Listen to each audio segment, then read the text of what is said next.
اعوذ باللہ من الشیطان الرجیم بسم اللہ الرحمن الرحیم. ناظرین السلام علیکم ورحمۃ اللہ وبرکاتہ. آپ کا راہ عزاداری یوٹیوب چینل پہ خوش آمدید کرتے ہیں. میں سید فرقان حیدر رضوی. اس وقت ہمارے ساتھ موجود ہیں علی جناب مولانا ضمیر عباس جعفری صاحب. السلام علیکم. علیکم السلام ورحمۃ اللہ وبرکاتہ. پہلے تو ہم آپ کا بہت بہت شکریہ ادا کریں گے کہ آپ نے ہم کو قیمتی وقت دیا اپنا. انشاءاللہ میں بھی آپ کا مشکور ہوں اور تمام ویورز کو سلام عرض کرتا ہوں.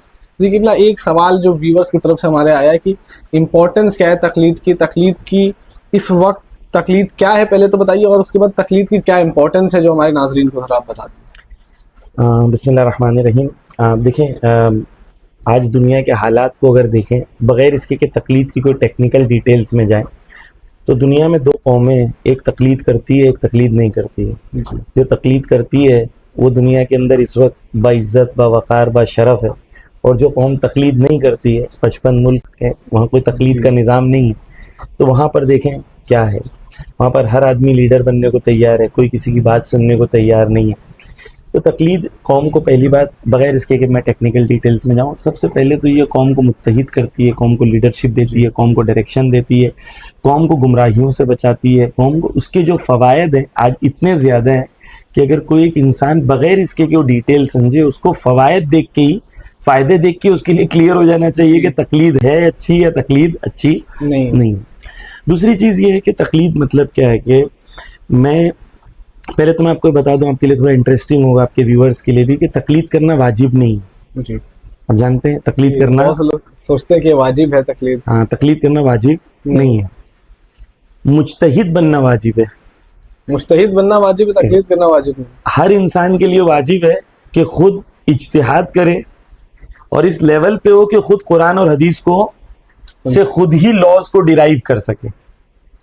اب یا تو انسان کے پاس یہ ہمارے اوپر واجب ہے کہ ہم خود اسلام کو سمجھے، خود قرآن کو سمجھے، اور خود ہی اس کے لیے اپنے لیے لا نکالیں. اگر آپ یہ نہیں کر سکتے، ٹھیک ہے نا، اگر آپ کے اندر اتنی صلاحیت نہیں ہے، آپ کے پاس اتنا وقت نہیں ہے، تو آپ مجبوراً کیا کریں گے؟ آپ تقلید کریں گے.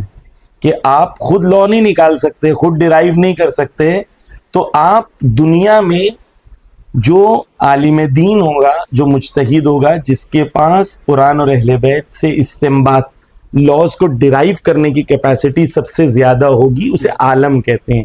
اس کو آپ فالو کریں گے. وہ آپ کیوں کر رہے ہیں؟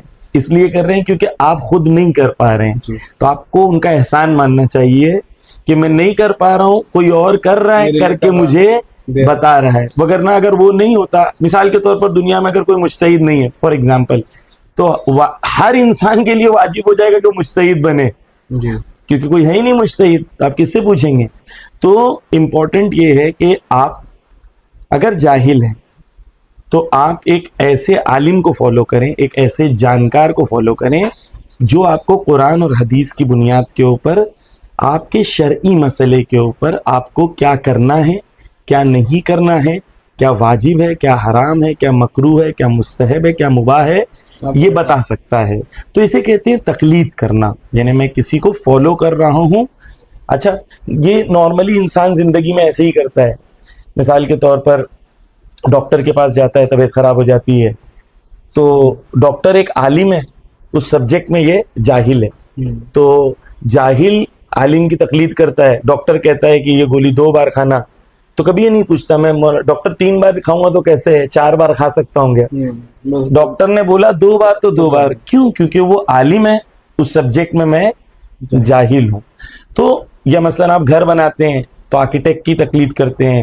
آپ کا خدا نخواستہ کورٹ میں کیس ہوتا ہے تو لائر کی تقلید کرتے ہیں. یعنی آپ ایکسپرٹ کی طرف رجوع کرتے ہیں. فَاسْأَلُوا أَهْلَ الذِّكْرِ، خدا قرآن میں کہتا ہے کہ فوراً رجوع کرو اس کی طرف جو اہل علم ہیں. ایک اور چیز جو انٹرسٹنگ ہے وہ یہ ہے کہ اگر ہم مثال کے طور پر تقلید کر رہے ہیں، تو تقلید کرنے کے بجائے ایسا نہیں ہو سکتا ہے کہ میں خود حدیث کی کوئی ایک کتاب اٹھاؤں اور میں خود مسئلے کا حل نکال لوں. یہ بھی ہو سکتا ہے نا. تو جو لوگ ہماری مثال ڈاکٹر کی مثال لیتے ہیں، تو ڈاکٹر اگر کہتا ہے کہ بھائی کسی کے پیٹ میں دکھ رہا ہے، تو وہ کوئی میڈیسن کی کتاب کھول کے کبھی کہتا ہے کہ لاؤ میں یہ کتاب کھول کے دیکھوں پیٹ دکھے گا تو کون سی گولی کھانا چاہیے، میں فوراً گولی کھا لوں. اگر اس نے کوئی پیٹ کے درد کی گولی کھا لی کتاب کھول کے اور اس کا ریئیکشن ہو گیا تو وہ ڈاکٹر کے پاس جائے گا, بولے گا کہ میں نے تو یہ لکھا تھا کتاب میں, تو ڈاکٹر کہے گا کہ آپ نے پیج نمبر 84 پڑھا تھا لیکن پیج نمبر 32 اور پیج نمبر 138 نہیں پڑھا تھا. اس کے اندر لکھا تھا کہ پیٹ کی گولی کھانے کے لیے, پیٹ کے درد کی گولی کھانے کے لیے آپ کو یہ چیک کرنا ہے کہ یہ بیماری تو نہیں ہے, کہ یہ ریئیکشن تو نہیں ہوگا. تو حدیث اگر ہمارے پاس آتی ہے اور ہم نے حدیث واٹس ایپ پہ آئی میسج کہ حدیث میں امام صادق علیہ السلام نے یہ کہا ہے, اور ہم نے صرف وہی حدیث کو جو ہے سنا اور اس پہ ہم نے عمل کر دیا, یعنی کوئی ہمیں کہتا ہے کہ مثلا امام صادق علیہ السلام کی یہ حدیث ہے اور فتوے میں وہ نہیں لکھا ہے, تو آپ کس کو مانیں گے, حدیث کو یا فتوے کو؟ فتوے کو ماننا ہے. کیوں؟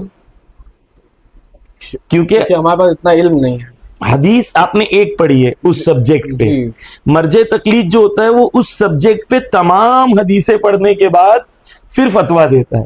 تو اگر آپ نے ایک حدیث پڑھی ہے تو ویسے ہی کہ ڈاکٹر کا آپ نے صرف ایک پیج پڑھا ہوا ہے, جبکہ وہ اور چیزیں جو اس سے ریلیٹڈ ہوتی ہیں وہ ہو سکتا ہے کہ آپ اگنور کر رہے ہو. تو جب بھی ہم کوئی حدیث ہمارے سامنے آتی ہے تو عوام کی کیپیسٹی نہیں ہوتی ہے استنباط کرنے کی, یعنی لاز کو ڈرائیو کرنے کی. کیوں نہیں ہوتی ہے؟ کیونکہ حدیث کا ایک حصہ ہم دیکھ رہے ہیں. امام اس وقت تقیے کی حالت میں تھے کہ امام اس وقت سرعام تھے, امام دوستوں کے درمیان تھے کہ دشمنوں کے درمیان تھے. ہمیں کچھ نہیں پتا, ہمیں بس حدیث مل گئی واٹس ایپ پہ. ہاں, کانٹیکسٹ کیا ہے حدیث کا؟ امام نے دوستوں کے سامنے کہا, دشمنوں کے سامنے کہا. امام جو ہے وہ حدیث جو ہم تک پہنچی ہے اس کے راوی جو ہے, چین آف نریٹرز کون ہے ہمیں نہیں پتا. اس میں کوئی چین آف نریٹر ایسا تو نہیں ہے جو اہل بیت سے دشمنی رکھتا ہو, ہمیں کچھ بھی نہیں پتا. اچھا ہم نے ترجمہ پڑھا ہے اس کا عربی سے میچ کر رہا ہے کہ نہیں, وہ بھی نہیں پتا. تو ہم حدیث پڑھ کے کوئی بھی فتویٰ ڈرائیو نہیں کر سکتے. ہمیں ضرورت اس بات کی ہے کہ ہر فیلڈ میں اس فیلڈ کے ایکسپرٹ کی طرف رجوع کریں, اور اسی کو ہم کہتے ہیں تقلید کرنا. فقہ میں اسلامک لاز کو ڈرائیو کرنے میں جو سب سے بڑا مجتہد ہوتا ہے اس کو مرجع تقلید بولتے ہیں. مرجع اس لیے بولتے ہیں کیونکہ لوگ اس کی طرف رجوع کرتے ہیں اور اس کو لوگ فالو کرتے ہیں. سمپل سی بات ہے کہ اچھا ایک اور چیز ہے کہ جو پاگل ہوتے ہیں ان کو تقلید کرنے کی ضرورت نہیں ہے کیونکہ پاگل ہیں. جس کے پاس بھی عقل ہوگی اس کو سمجھ میں آئے گا کہ میں جاہل ہوں, میں عالم کی تقلید کرتا ہوں. اچھا کچھ لوگ کہتے ہیں کہ ہم تقلید نہیں کرتے ہیں, لیکن ان کو کوئی میسج کرتا ہے یا کوئی واٹس ایپ پہ میسج آتا ہے یا کہیں پھنس جاتے ہیں تو کسی کو فون کر کے پوچھتے ہیں, تو جس کو فون کر کے پوچھ رہے ہیں اس کی وہ ایکچوئل میں تقلید کر رہے ہیں. بھائی یہاں پہ ہوں, یہاں سے کہاں جانا ہے, ہاں تو وہاں پہ پوچھنا پڑ رہا ہے. تو یعنی زندگی کے اندر ہم لوگ ہر چیز جب دیکھتے ہیں تو یہ دیکھتے ہیں کہ زندگی میں آپ تقلید کرتے ہیں. مثال کے طور پر آپ کا مثلا آپ کو یہاں سے وہاں پہنچنا ہے تو آپ گوگل میپ دیکھتے ہیں یا کوئی میپ دیکھتے ہیں, میپ جیسا بتاتا ہے ویسی فالو کرتے ہیں نا آپ. دو طریقے ہیں, ورنہ ہم راستہ بھٹک جائیں گے اگر ہم اس کو پراپر طریقے سے فالو نہیں کریں. دو راستے ہیں, یا تو آپ کو راستہ پتا ہے, اگر آپ کو راستہ پتا ہے تو آپ مجتہد ہو.